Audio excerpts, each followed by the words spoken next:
Bonjour et bienvenue dans l'Actu Sport. On commence avec des sports de combat. En kickboxing d'abord, avec une victoire et une défaite pour les représentants sarregueminois ce week-end à Roye lors du FKR Fight Série 2. Pour son premier combat chez les seniors, Lucas Felker s'est imposé face à Tanguy Bossert. En revanche, Paola Cantaro a dû s'incliner par arrêt de l'arbitre au premier round, touché sur une ancienne blessure. En boxe maintenant, les finales du championnat du Grand Est K1 se sont déroulées à 3 avec pas moins de 6 boxeurs. Le Tonic Box repart avec de très bons résultats. Naïm, Lilian et Siliano ont tous les trois remporté leurs 2 combats et sont sacrés champions du Grand Est. Saminino et Alessio se sont eux inclinés en finale et sont sacrés vice-champions du Grand Est. En lutte gréco-senior maintenant, a eu lieu le tournoi Memorial Bill Farrell Senior à New York et Sarreguemines a fait bonne figure avec 2 athlètes bien classés. En catégorie 60 kg, Lucas Lograsso a fini 4e. C'est dans la catégorie des 72 kg que Yanis Gendez a fait fort puisqu'il finit à la première place et remporte la médaille d'or.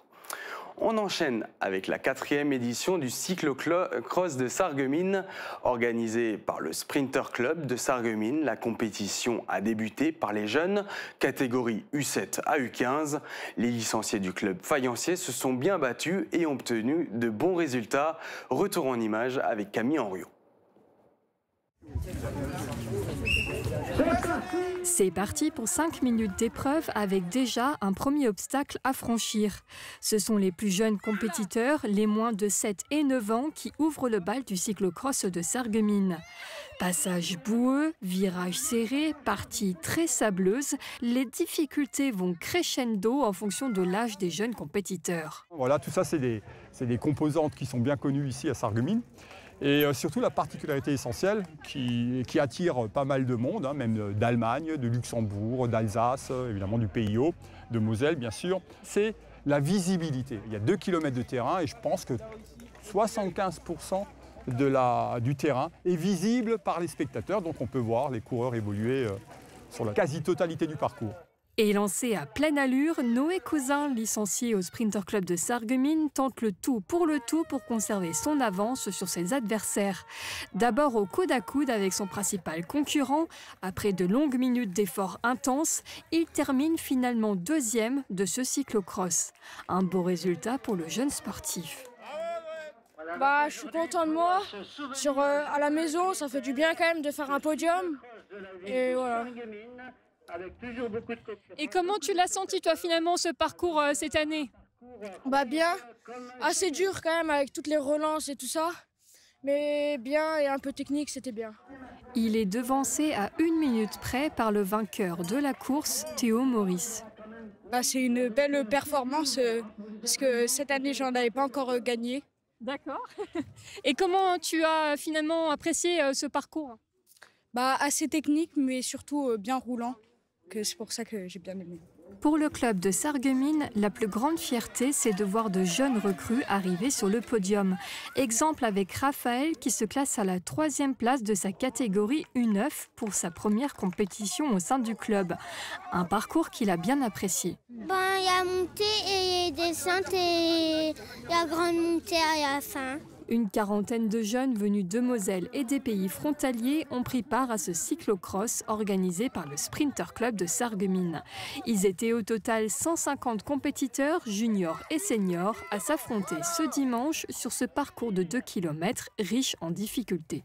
Allez, le 55, mais vous voyez les écarts importants quand même.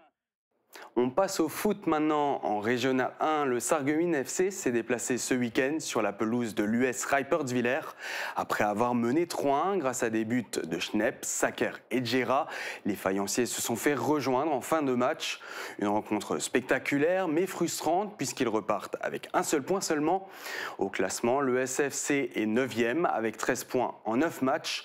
Prochain rendez-vous en Coupe de France ce samedi face à l'AS Furiani Algiani à 17h au stade de la Blice. En Régional 2, tout roule pour l'entente Arène-Étain-Schmid-Villers. Les Rouges et Blancs se sont imposés 1-0 face à la réserve de l'US Sarre-Union. Après un match globalement maîtrisé, Arène est 3e de son groupe avec un total de 12 points en 7 rencontres. Prochain match à l'ASI à venir ce dimanche 16 novembre à 14h30. En handball, le CO Sarralbe est leader de son groupe. En déplacement à l'AS Vigneulles, les Sarralbigeois l'ont emporté sur le score de 25-22. Une rencontre très disputée qui permet à Sarralbe de s'emparer de la première place d'honneur masculin. Il devance à Gondange de 2 points. Et on finit avec de la natation. Ce week-end s'est tenu les interclubs départementaux à Thionville, toutes catégories confondues. Le cercle nautique de Sarreguemines s'est présenté avec 2 équipes dames et 2 équipes messieurs pour un total de 40 nageurs engagés. À retenir la belle cohésion d'équipe et des résultats plutôt encourageants pour la suite de la saison. Merci à tous d'avoir suivi l'Actu Sport. Je vous souhaite une très belle journée.